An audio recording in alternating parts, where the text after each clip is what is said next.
Hello and welcome to the latest episode of the Total Saints podcast. I'm Martin Starke and I'm joined by our carefully assembled panel of Saints experts to discuss what's been a huge week following Southampton Football Club. Now, as always, we're streaming this episode of TSP live on our Facebook and our Twitter pages, and it's also on our YouTube channel.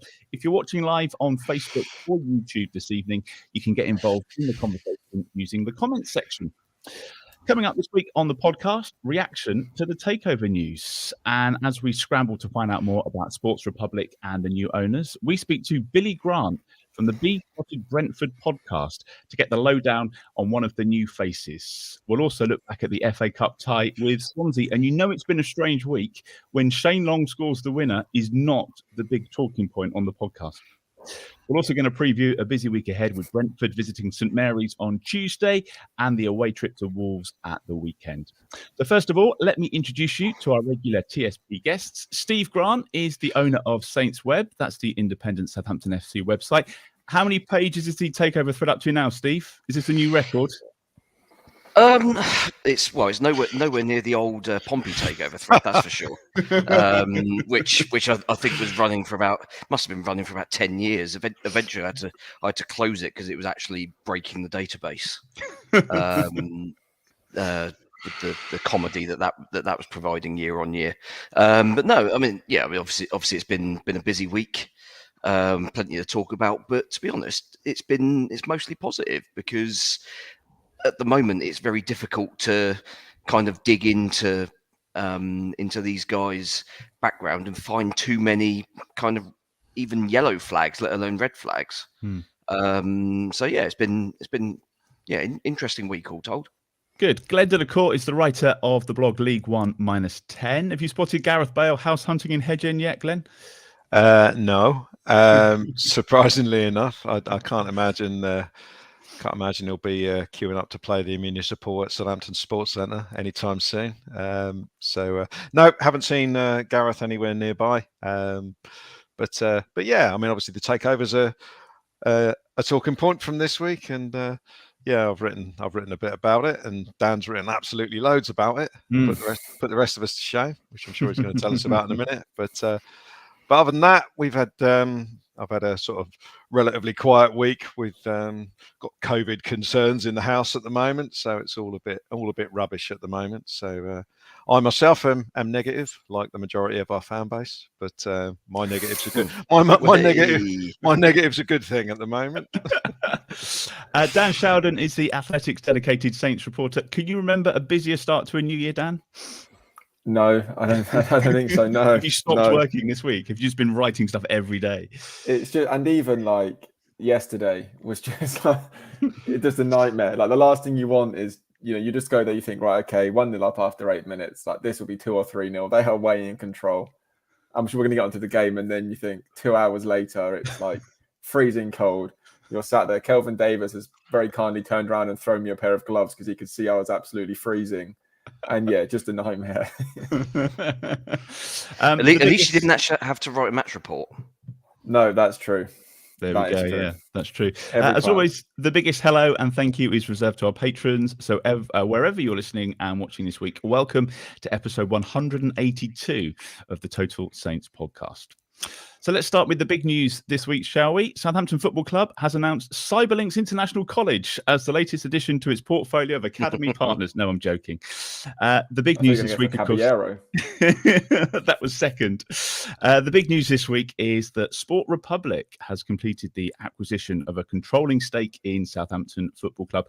Lots of headlines: Enter the Dragon, marching on, the dawn of a new era. It was a busy day on Tuesday. Dan, you've probably been closer to this than all of us. So what did you make of it all? When did you get wind of it? How busy was it for you on Tuesday? Yeah, so I think throughout the last 18 months, really, the takeovers probably dominated my life more than any kind of topic at Southampton. For me, it was really the only story in town. Transfers are all well and good, but really the big one, the one the supporters cared about, that for me, it was always takeovers. So I kind of made it my mission to find out as much as possible all the time. And first I reported in December that they were essentially down to 2, and that there was, people had said to me that it could be done. by the end of the year. And to be honest, this was done by the end of the year. It was just a case of let's leave it in the drawer. A few things you had to, dot the I's and cross the T's, and then announce on January the 4th. So this was pretty much there by December the 31st, and got wind it was definitely going to happen, and all coming out kind of, about 24, 36 hours before it did. And then it's that horrible thing. So I didn't sleep really the night before, because you're just thinking like, this is like 18 months now of kind of everything, and it's all gonna, and then you're trying to protect, you can't run with it, that story, because you're protecting the people who have told you, and you're seeing it come out on Sky, and it's like, well, I know, like you see, like, you just know it's going to happen, and you think, well, do I go with it and, burn sources and them not trust me anymore, or do you just sit on it, and you might not be first, but you'll always be kind of accurate second on it? And I chose for the latter, because I think I'd rather 10 more stories than no more. And it was when I was told, as soon as I was told the players and Ralph know, that's when I was kind of saying I can't really sit on it now, because there are a lot of people connected to players. All it takes is one, and then if they text someone else. So that's when I ran with it, is when, as soon as I found out the players were told, I was like, right, let's just do it, because it's going to come out now. And then it was just a crazy kind of day to be in it. It was enjoyable. It's just a manic kind of weird thing. I woke up on Wednesday morning and really thought, like, what do I do now? That's how I felt. And then straight I was reminded by all these other things that I have to do. So it was good, really enjoyable. Good. No one knows if this announcement will prove a good thing in the short term or the long term, really. I guess we'll have to wait and see. But you seem quite optimistic this week, Glenn, writing in your blog. Cautiously optimistic, because you can never tell how good an ownership is until you're a couple of years down the line and you see how things work out. Everyone's got good intentions. Everyone's saying the right things at the moment, but you've got basically 3 new guys who are going to be having a say now. I like the fact that they're talking about evolution rather than revolution, because it's not as if everything is completely broken. So hopefully they're identifying the parts of the club that are working well, and we go from there. But as far as we know, as we stand at the moment, Martin Semmens is still in place, Toby Steele's still in place, Ralph is still in place as manager.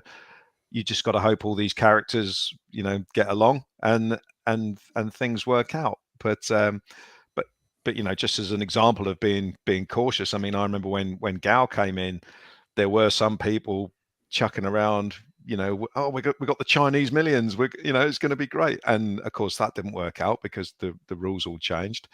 And even with Marcus Lieber, everything was going great for the first year, and then unfortunately he passed away, and that changed the dynamic, which basically started all the events that led to Gal taking over in the first place, because Katharina Lieber didn't want to maintain 100% control of the club, sort of thing. So So I don't get sort of overexcited. I think a healthy dose of cynicism from supporting Saints for as long as I have.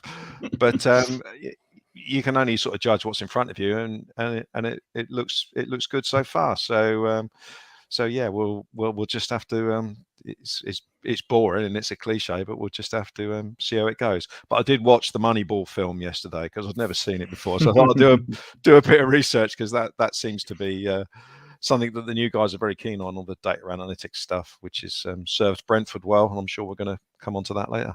Yeah, what did you make of the news this week, Steve? I think, to be honest, it's good to kind of get all the speculation and uncertainty kind of parked to one side finally, because I mean, as Dan said, it is in one of his pieces this week, it's been 2 years in the making, and it's been a case of, well, it could be done tomorrow or it could just never get done at all. So to finally get it over the line is good. And yeah, I mean, as we say, the kind of CV of particularly Ankerson, who's, I would imagine, is going to be kind of front and center of the whole thing from a club perspective. I mean, his CV stacks up against anybody in terms of sort of small to medium-sized clubs punching way above their weight, and that's, I mean, it's a position that we've managed to get ourselves into before, and we've succeeded really well with it. But like the last few years, kind of hampered ourselves in many ways because of our own kind of taking our eye off the ball to an extent. I think we got a little bit comfortable in our kind of role as the model club for every other Middle League club to follow. And everyone else kind of went shooting past us, saw the stuff the things that we did well, and thought, well, we can do those and throw a bit more money into the mix as well. And all of a sudden they go shooting past, and we've kind of stagnated a little bit, but managed to keep our head above water. And as a result, now hopefully it should be kind of positivity for the next couple of transfer windows at least, and then we find out that they've got no interest either. So no, but we'll see how it goes. At the end of the day, as I say, these guys look fine on paper, but I mean, as we always say, football's not played on paper. So we'll see. And Dan, you've written a number of articles about it this week. The one that I think blew me away was the amount of potential buyers that have presented themselves to the club over the 2 years. That was a staggering number. Yeah, and to be fair, we left 2 or 3 out that I also knew of for legal reasons. So yeah, there were. Was it 25? Around 25 sort of came forward, and then, which is a fairly decent number, and then kind of on average, these things, half of those you sort of sit down with, and half of those are quite serious. And when I was talking about those figures, we've got my colleague of mine, Matt Slater at The Athletic. He's kind of all over takeovers, and I gave him a message. I was like, look, I've got this information. Does this sound about right? I believe in it, but is this kind of normal? And he was like, yeah, that's, of what I hear, that kind of is standard, that you'll have a big number, half of them you sit down with, the other half disappear, and the half of those are ones you really sit down with and kind of talk properly. It's a remarkable insight. It really is. The other thing that it's probably worth talking about, Glenn, is the fact that it looks like Martin Semmens and Ralph Hasenhüttl are going to continue at the moment. So many times a new owner comes in, new broom and all that, new manager. Is that important, do you think, at the moment, that stability and keeping those guys in those key positions? Well, definitely. I mean, when I was talking about cautious optimism, the fact that Martin Semmens has basically been working on this for 2 years, and he's made the decision to bring in these guys. I mean, who made the decision to bring Gow in? Was that Ralph Kruger involved in that? Or I think he was. Yeah. Of that time, wasn't it? Yeah. Yeah. So I mean, without wishing to go over old ground, I never thought much of Ralph Kruger. Whereas Martin Semmens has never done anything but impressed me with the stuff that he said and done so far. So the fact that he's involved in it and has been involved in the last 2 years, that gives me an element of confidence as well. I think it's very important for him to stay in place. And in my opinion, the manager situation, it ain't broke at the moment. I think he's doing pretty well. I know there are some people that don't think that, and that's fine. That's it's fine for you to have that wrong opinion if you want it. But I don't see the I don't see the need to change anything there. And yeah, I'm happy that it continues. But Ralph will know that, whereas Martin Semmens might have been incredibly tolerant with him, we got beaten 9-0 twice at the end of the day, you guys might not be so tolerant. So there is a little bit more pressure on Ralph because of the unknown. He doesn't know who, he doesn't know his boss as well as he knew him before the takeover. So, but again, I think he'll welcome that, and I think it's I think it can only be a good thing. We need to be moving forwards, because as Steve was saying earlier, we haven't really moved anywhere in the last 4 years. We've done that classic thing of standing still, so therefore you go backwards. That's kind of what we've been doing, and yeah, so I'm happy with the shake-up, really. I think one of the quotes, Steve, from Martin Semmens was, "Today we found the perfect solution for our club." Does it feel like it to you? Yeah, I think so. I think realistically, we were never likely to be sort of talked about in the same bracket as, the obvious sort of news story of the day with Newcastle, we were never likely to be involved in a takeover of that magnitude. But certainly the backing that that this Serbian fella seems to have is clearly substantial. And I mean, I don't know how much of it he's even looking to actually put into the club. There's been nothing said on that. I don't think there's even been any speculation on that as to how much he's willing to kind of pony up himself. So yeah, I mean, I think as we've said, I think there's a lot that's going on in the club that isn't broken. So therefore, kind of don't mess around with it too much. Maybe make some slight refinements and do maybe sort of look at ways that you can. I mean, it's this sort of the modern saying of marginal gains, isn't it? So if you can eke out that 1% more by doing something ever so slightly differently, and Ankerson's obviously got plenty of experience of this with from his time at both Midtjylland and Brentford. Then yeah, I think that's very positive going forward, and it gives us, it kind of focuses minds as well now. So we can now look forward. We don't need to worry about sort of ramifications of, well, who was to blame for wasting that pot of money, because now it looks as if certainly that big debt that was hanging over us, the loan from MSD, the secured loan, I think was probably hamstringing us to a fairly large extent in terms of what we wanted to do squad wise. Whereas now, by the sounds of it, that may get, I don't think we could do it immediately, but I think that may get paid off at the first opportunity, just because you'll save millions of pounds in interest by doing that as well. So I think if you've got the backing to do it, then yeah, why not do it?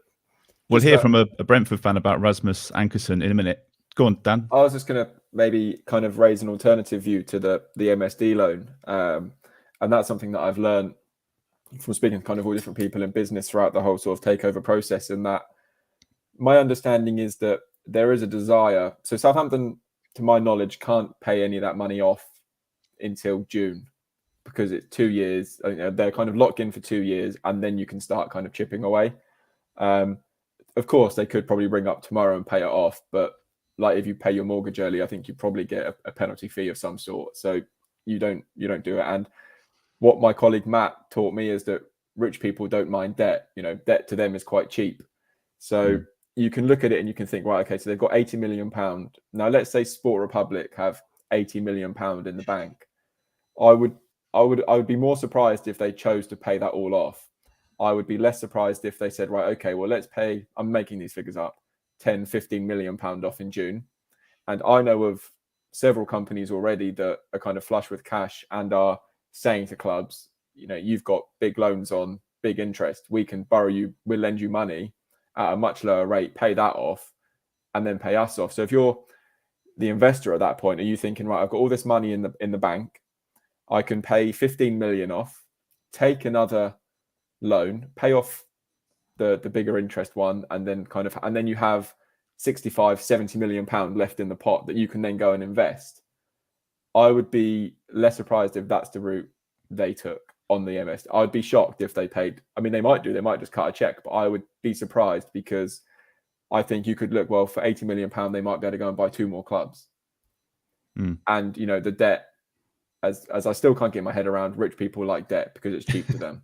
So that's what I think that's what they may. I'm not saying this on kind of based on what sources have said, but I've spoken to enough people involved in this sort of thing that they think that's what's more likely to happen. I guess we shall see in the summer. The other thing I just wanted to touch on, Glenn, was how would we look back at Mr. Glau and his tenure running the club? Was it just the right person, wrong time, or just wrong person completely, or a man that was a bit out of his depth? I don't think you can say anything about it really, because there's nothing sort of any note to talk about. He came in, there was that initial, oh, we've got a new owner. It's like someone who got thrown the football and has just stood there with it, holding it for 4 years. He hasn't done anything with it. He's just, oh, look what I've got here. Surely you get tackled eventually.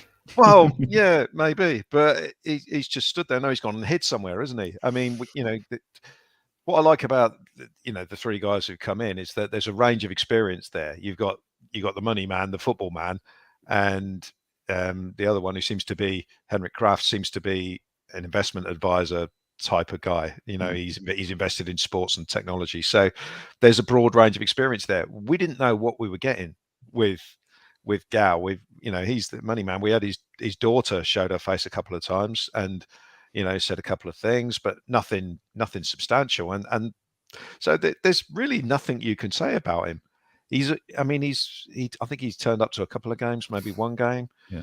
Do you remember when our friends down the road had their owner that didn't exist? It's a little bit like it's a little bit like that, isn't it? And there's nothing you can say about him. Except he didn't nearly make our club go completely disappear. No, but Gow is he's kind of been and he's gone. He's not been the worst owner in the world. Yeah, I think the statement said, we wish him and his family well, and that's all we can do, really, isn't it? Yeah. Thanks very much. Cheers. It's just something he's been here, we've got through it, and we're now out the other side, and he won't be remembered really because there's nothing to remember. I mean, people will remember more about Rupert Lowe, Marcus Lieber. They'll remember more about even like Martin Wilde and Leon Crouch and people who weren't there very long because there's just nothing to say about him, really.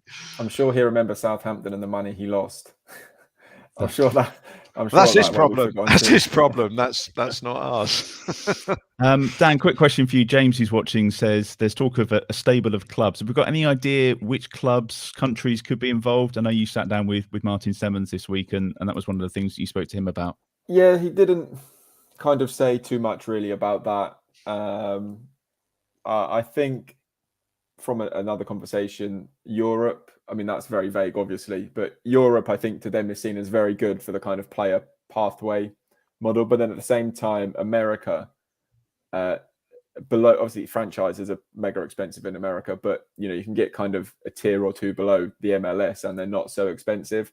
I think they quite like the US market. And I'm really conscious now that whatever I say is going to be on one of them aggregator accounts like Sport Republic Iron Club in the US. I'm not saying that at all. Like, I think that would be an attractive market. I think someone put 2 and 2 together and said, they must be looking at one in Denmark because they're both obviously Danish. So, I mean, you don't know. Europe, yes, I reckon definitely. America, possibly in a few years' time, I think would be a really exciting market for them to look at. Then you've kind of got, Asia, wherever really. It's kind of that horrible cliche. The world is, if they've got the money, the world is their kind of oyster. Yeah. I've got an eye on a summer pre-season tour to play Red Star and Partizan, to be honest. Yeah. Somewhere nice would be good, wouldn't it? We'll get on to yesterday's match against Swansea. We'll preview the Brentford game as well. Rasmus Ankersen is one of the names that we've been talking about today. He's the CEO of Sport Republic, and he was the former Brentford director of football. So earlier this week, Ben Stanfield, founder of the Total Saints podcast, caught up with Billy Grant from the Beesotted Brentford Podcast. Yes, as you guys have already been discussing in this podcast episode, 1/3 of the new Sport Republic ownership group is Dane Rasmus Ankersen. Prior to this new project, Rasmus has been operating as Brentford's co-director of football, a position he undertook with the Premier League club in 2015. One man who has met and interacted with him a lot during the 6.5 years is Billy Grant from the Beesotted Brentford fanzine, and we're delighted to have Billy here with us now. Billy, firstly, welcome to TSP. Thanks for coming on to provide some first-hand insight on Rasmus. Listen, thanks for inviting me as well, and like I said to you, it's a complete and utter coincidence that I end up having to speak to you a few days before the mighty Bees come down to Southampton. I mean, I spoke to Rasmus, I think, last night, and I just said to him, this is so typical that it's like, you leave us, and then within days of you leaving us, we're back again, like in each other's faces, So it's one of those things, but listen, it is what it is. But like I said to you, we do the Beesotted podcast as well. It's Pride of West London, and we're going to get you guys on the Southampton Preview podcast, which should be out on Sunday or Monday, and with fingers crossed, we also might get Rasmus on there as well to kind of do like a bit of a little farewell kind of goodbye thing. So it's definitely worth checking it out. So bookmark that, everybody out there. So it could be a nice little surprise for you after the weekend.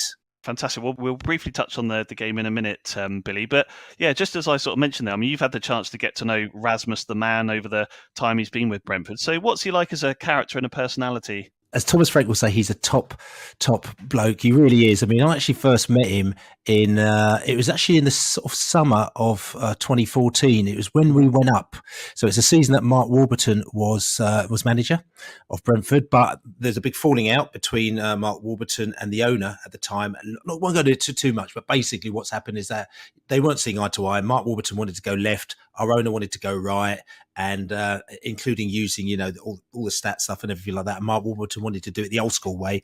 So they kind of sort of didn't see eye to eye. So we knew, even though we just had missed out on the playoffs, we got to the playoff semi-final in our first season of the Championship, which shocked everybody, including us. And but we knew that Mark Warburton was on his way out. We had an end of season players ball. All the fans turned up to the players ball. And all of a sudden I sort of saw this guy that was sitting there. And I think somebody said to me, this guy, Rasmus, you should go over and chat to him. So I went over and sort of kind of said, right, how you doing? And we talked about this recently because we did a podcast with Rasmus and Phil Giles in the pub, one of our Beesotted podcasts. We did it at the end of last season. And we invited Rasmus and the other director of football, Phil Giles, in. They sat down in the pub and I said to him, remember the first time I met you? And he goes, yes, I remember. You were playing detective. You were trying to work out what I was doing here. I wasn't trying to work out whether or not he was coming to replace Warburton or bring other people in, because he was there and you knew that he was coming into Brentford somehow.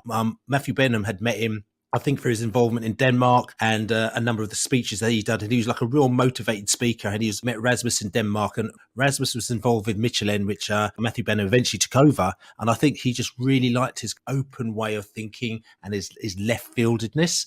I think it was within a few months, he was actually installed as one of the co-directors of football.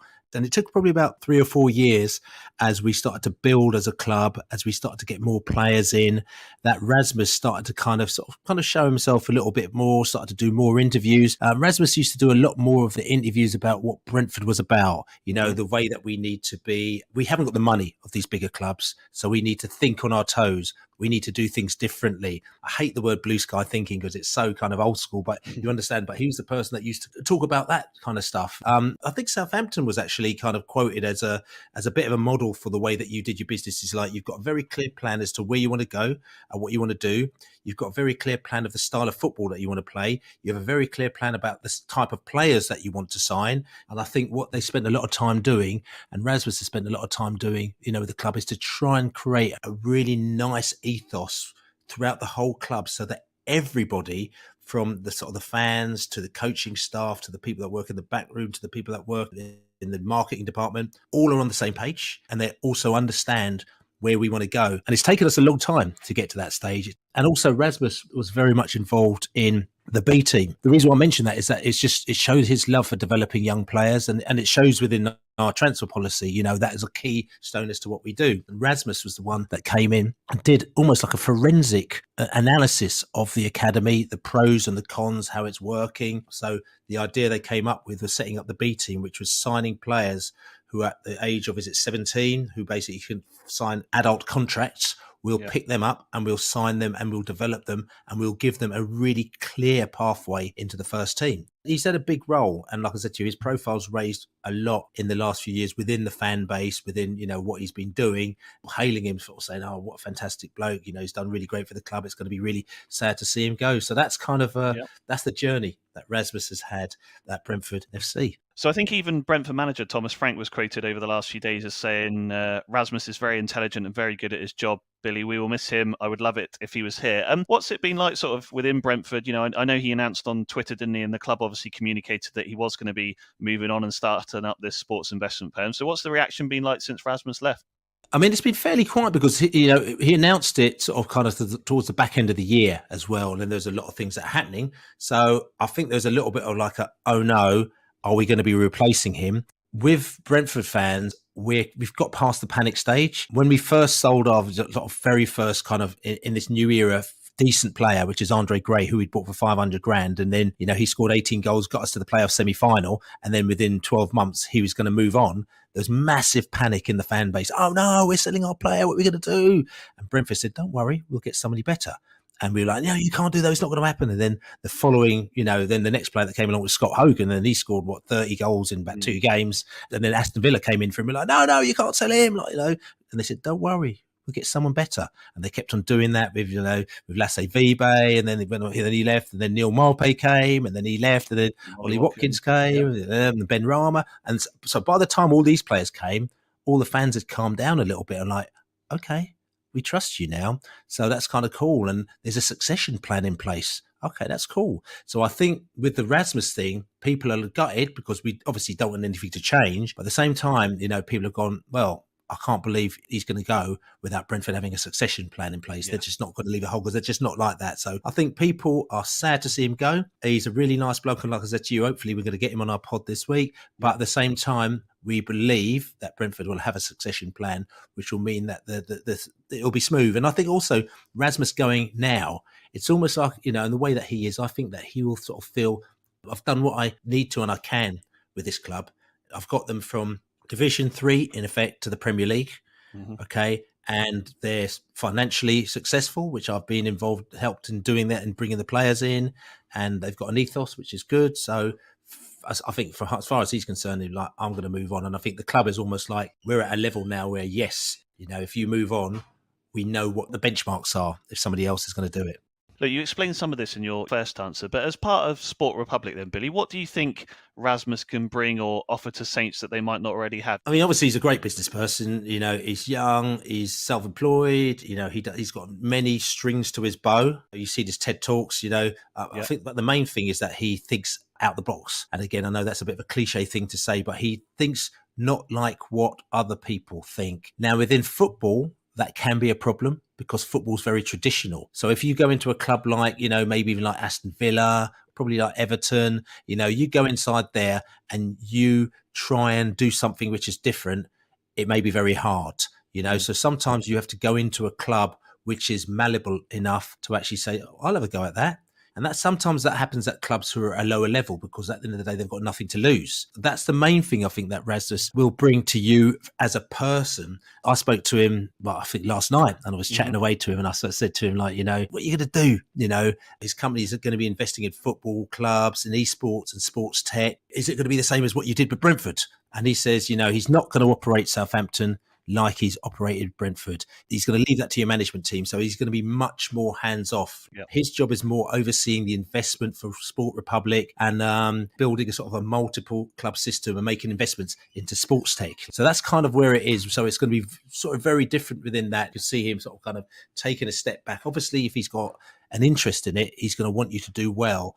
But I could see it more of him talking to you about how and what you should be implementing and what you should be doing to try and take Southampton into the kind of mid-21st century. I said to him, are you going to be Brentfording Southampton to get you back on track? And he like that. He said, Brentfording. He goes, he'll help you as much as he can, but it's like I said to you, it's not operational, so he's not going to be buying and selling your players. He's dealt with agents quite a lot. So he's going to be sort of more interested in doing things as an overseer and more in the back and, making sure that things are running from an umbrella point of view. And that's sort of for us, we're thinking that's kind of cool because he's not going to be going in there and nabbing any of our players anytime soon. And if he does, he knows how much they cost anyway. So exactly. Well, no, it'll be interesting to see winter. I'm sure you guys will be keeping an eye on it. And I think as Saints fans, we're excited by the impact that the Takeover group and the varied experience they've got. And as you say, bringing in some new ideas for Martin Semmens and his team to sort of think about. So thanks for the great insight on Rasmus, Billy. Look, just before we let you go, as you mentioned at the start, as is the way in football, Saints' first Premier League match since Rasmus and co took over is, of course, against his old club. Ahead of the guys previewing that later in the pod, what have you made of Brentford's debut in the Premier League so far, and how do you think next week's match might go? I'm delighted with our debut. I mean, that Arsenal match. I mean, if you asked me if the season finished after that Arsenal match, I'll be sitting there smiling. But no, it's been great because, there's no barometer when we came into this league. So even though, we knew we had some good players and we've been, again, Rasmus and team and Phil and Benham and everyone have been planning for this for 6 years. It's like it didn't come out of the blue. So they knew as soon as we come to the Premier League, this is what we're going to do. This is the type of player that we're going to buy. This is the style that we're going to play. They knew exactly what they were going to do. But since then, like I said to you, winning at West Ham in the last minute, the game against Liverpool was possibly one of the best games that I've seen a live football match. It's been a roller coaster, all the cliches you want to use. It's been really good fun. I've seen some great football. We've been in our stadium, our new stadium, We're standing behind the goal. We're singing. It makes a lot of noise. Let's get ourselves, another season in this league. The following season, we kind of build again slowly and just do it that way. So, it's been clever and it's just given us a lot of fun. And, like I said, I'm looking forward to coming down to Southampton. I booked my train ticket today even. So I'll be down there at mid-afternoon on a Tuesday afternoon, as you've done, sort of sampling the wares of all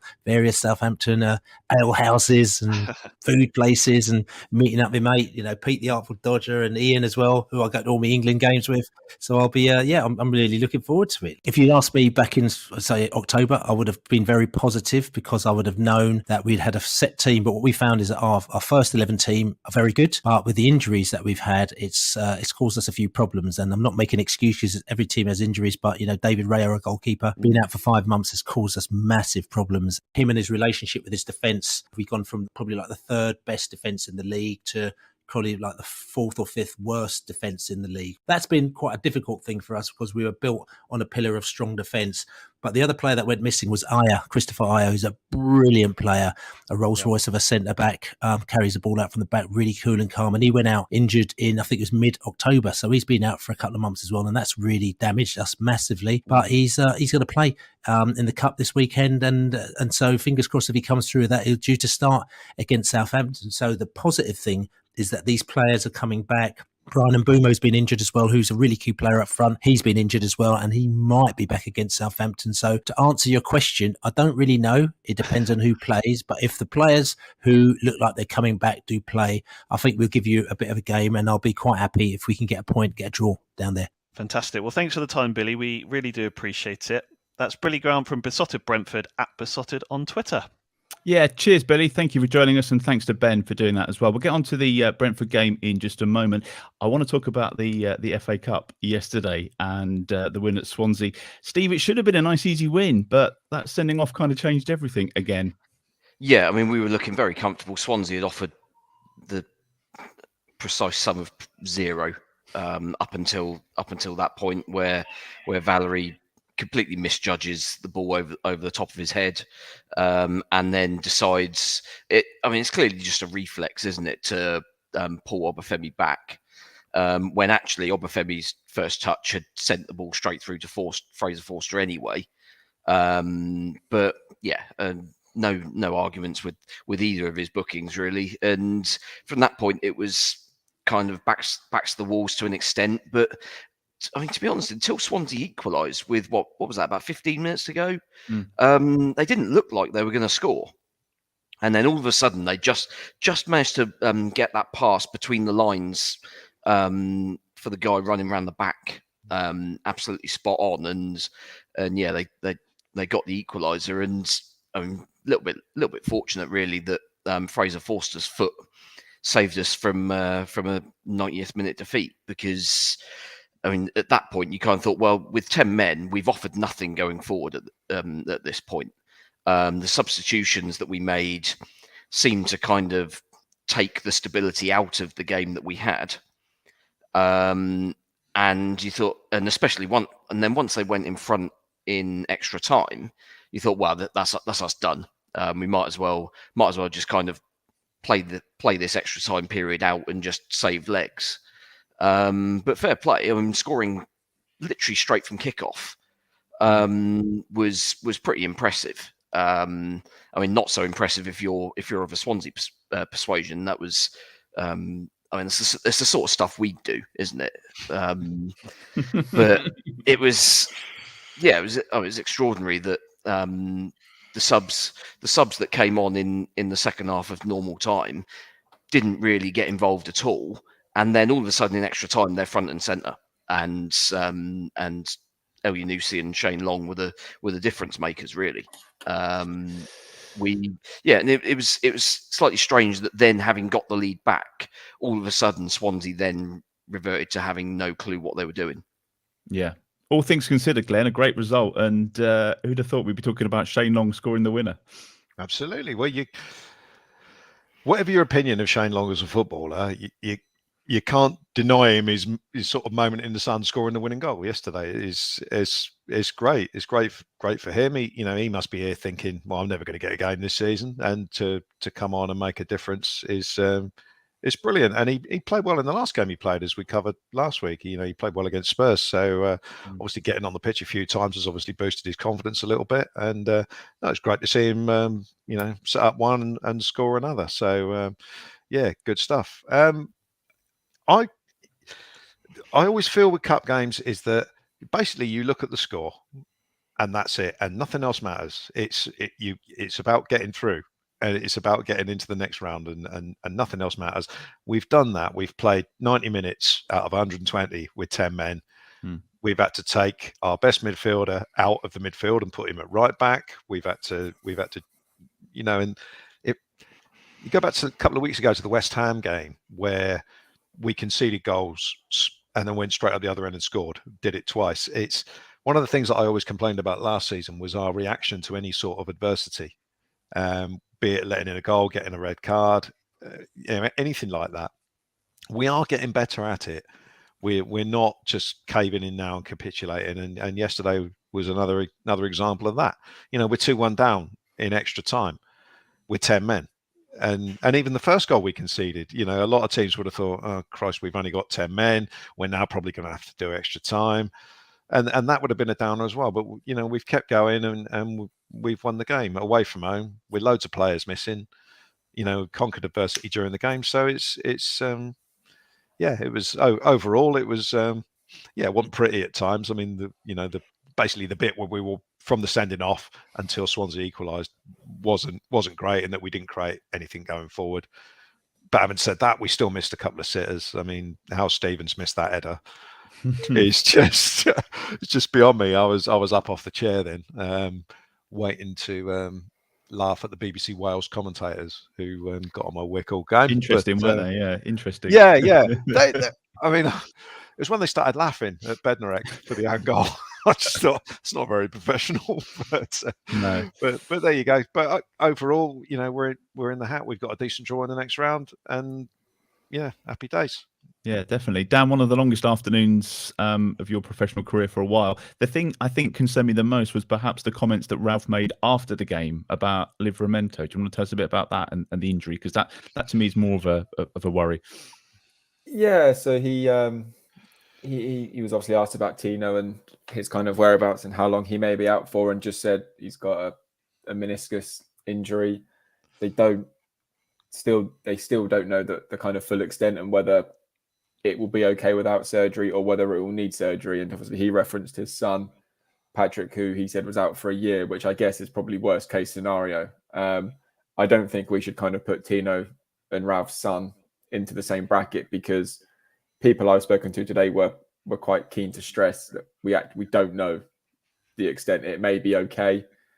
It may need surgery. They just don't know. I think the next kind of 48 hours will be important for that in terms of them kind of getting a full report and deciding what the next best course of action is. Obviously, the club are taking a cautious approach, given his age and kind of how important he's been. They don't want to unnecessarily risk him and play him if there's any chance that it would damage it further. So it sounds like they're just waiting for the full story before saying, okay, no surgery, this is what we're going to do, or right, okay, you need surgery, this is what we're going to do. Let's move on to Brentford on Tuesday night, because obviously the injuries are going to dictate the lineup pretty much, and also the extra time I think is probably going to have a bit of an impact. Steve, how do you see Tuesday night playing out against Brentford? We know they've got a Rolls Royce of a centre back, but what about the rest of the team? Well, I mean, it's quite incredible, isn't it? How we kind of almost bemoans the sheer number of fullbacks that we've now accrued, and yet we're now not going to have a right back for this game on Tuesday, because obviously the vagaries of the way the suspensions work for different competitions, and whether it's from a red card or whether it's accumulation of bookings, determines which competitions you can serve your ban in. So now obviously both Walker Peters and Valerie are unavailable for Tuesday. Tino, we assume, is not going to play Tuesday. I mean, if it is a proper minor one, then I don't know. Would they? I would assume they probably won't risk him, but I mean, you might look at it and think, well, actually, we don't have any other options unless you want to throw in Prowse in there. But Just to be play honest, Jack. yeah, I mean, you could play Jack Stevens there. That's an option. Although the problem with doing that is it does mean that he is a very, very obvious target for the opposition coming down that wing, and it then, of course, also reduce because we're so reliant on our fullbacks for attacking width. I wonder whether we might actually go 3 at the back and play Prowse as a wing back, maybe even Teller as right wing back. That might be a viable option. But of course, we're going to have probably one training session on to work on shape for this game. So I can't imagine we're going to be sort of reinventing the wheel too much.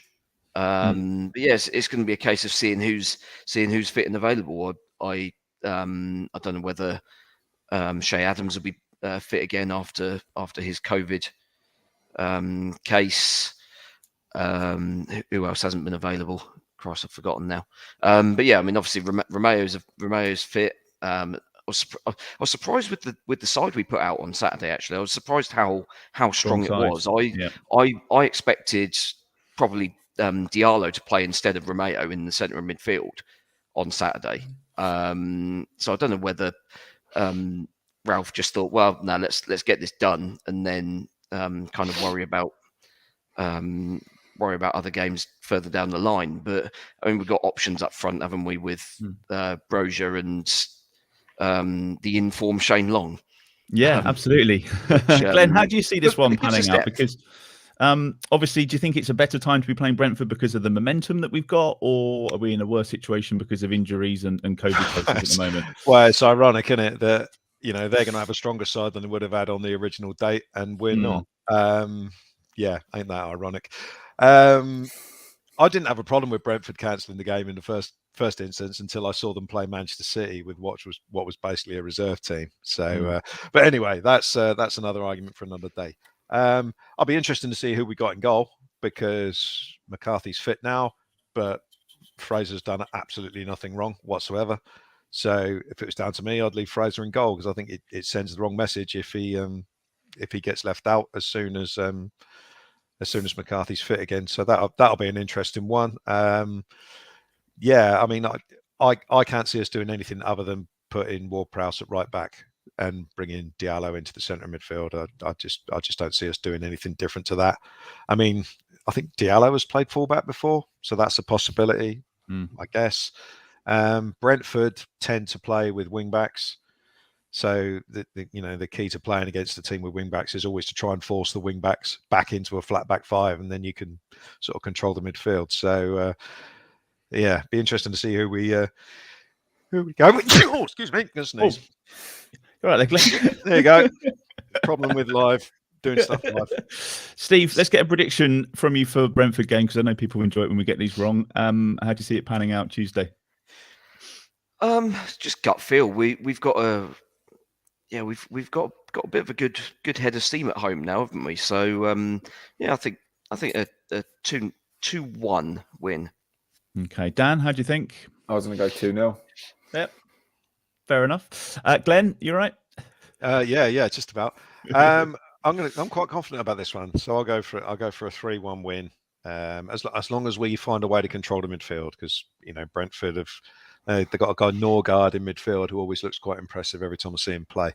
So if we let him play, we'll have problems. But if we can get on top of the midfield, he went off injured in the Villa game the other week. No, so did he? I don't know if he's available. Yeah, they'll probably cancel the game again then. But yeah, I'm looking forward to it. If we win the midfield, we'll win the game. So I'll go 3-1 to us. So that's Tuesday night. Quick look at Saturday and Wolves away, the only team to beat us at St Mary's this season. Steve, in a nutshell, what have you made of their start to the season, their team? I mean, their results have been excellent, but my God, they are so tedious to watch. Jesus, they are just eye-bleedingly boring. Which, when given the sort of quality of the technical players they've got in midfield and up front, is not great, really. But it's a system that's worked for them under both the Portuguese managers they've had. Nuno and Bruno Lage have both had this system of being very sort of negative defensively. You set up in a bank of 5 and then 3 or 4 more across the midfield, and you strangle the life out of the game. And in the second half, the opposition gets bored and you pick them off. And it's worked a treat for them. I mean, it worked well for Wolves at Old Trafford the other night, and Man United fell right into the trap, as we did when we played them at St Mary's. So if we can avoid that, if we can get a fast start and make them come at us, then we can pick them off on the break, and then all of a sudden the kind of the tempo changes, and I don't think they can play the way that they want to play then. But yeah, we'll see. Glenn, you described the home game as a depressing crash back down to earth. So can we expect a better outcome at Molineux? Well, I think when we played them, they hadn't won a game, had they? That's they hadn't won a game. So and we hadn't either, and it was one that we sort of targeted as this has got to be the first win, and we were abysmal really. And we when you play teams who are as kind of rigid as Wolves are, you can't afford to give them anything, and the first goal is absolutely key. And just reinforcing what Steve said, really, if we can get that first goal and make them come out, then we've got a chance, because got a chance of getting something. Because on paper, you look at their team, and the two in the centre of midfield, Moutinho and Neves, are not the best defensively. Moutinho's 35, so you'd think we should be able to get around them and do something there. Back 3 is usually Kilman, Cody, and Saiss, who are all sort of big, uncompromising types of defenders who just make, they do their job. They just make it very, very difficult to score, and they're unlikely to give you anything. So we've got to make sure we're the same. I assume, is Salisu back for these 2 games, or does he miss? He's back for So that'll be important. So again, it's a game that we could get something out of, but we have to do the basics well, and we have to deal with Traore when he comes on, which he always does, and he always causes a panic, even if he doesn't score or assist himself. He always causes some sort of chaos that we have to deal with. But if he doesn't leave this week in the transfer window, that was one of the rumours, wasn't it? Prediction from you, Glenn? What do you reckon? I'll go for a 1-1 draw. Okay, Steve? 0-0. And Dan, not a great trip for you, is it? What do you reckon? I would have gone 0-0, but I'll go 1-0 Saints. Before we finish, Dan, obviously January transfer window is open. Are you expecting much business for Southampton, or can you enjoy a bit of a quieter week this week? You never really know, to be honest. I think, I don't expect them to kind of be going out there to make a play for Mbappe or anything like that. But if there was a chance to do another kind of Tino deal, I wouldn't be surprised if they look to kind of exploit that. Or I think clubs only do business in January for 2 reasons. One, they've got loads of injuries and they need someone else in, or they think they're going to get relegated. I think Southampton have worked hard on the squad depth. Yes, it's being tested now with the kind of fullback situation, but I mean, you can't really help COVID, and the red card was foolish. So I'm not in the camp that they should be going up to sign another right back. I think you just kind of get on with it, and when Walker Peters returns and Tino returns, and you're kind of fine. But if there's a chance to do something like another Tino, I wouldn't be surprised if they did, but I'm not expecting much, to be honest. Okay, brilliant. Thanks, Dan. Thanks, Steve. Thanks, Glenn. I must say thanks to Ben as well for catching up with Billy Grant from the Brentford Fans podcast earlier. A quick shout out to some of our loyal and much loved patrons in the Matt Letizier tier: Colt Baker, Dave Ernsberger, Ed Busy, and Phil Cook. And in the Francis Benali tier, we've got Nick Reed. To find out more about becoming a TSP patron and the benefits that come with that, do check out the website. And don't forget to follow this podcast wherever you're listening. On the socials, we are at Total Saints Pod. You'll find us on Twitter and Facebook, and you can always drop us an email during the week via the website. Thank you for listening. Stay safe, and we'll see you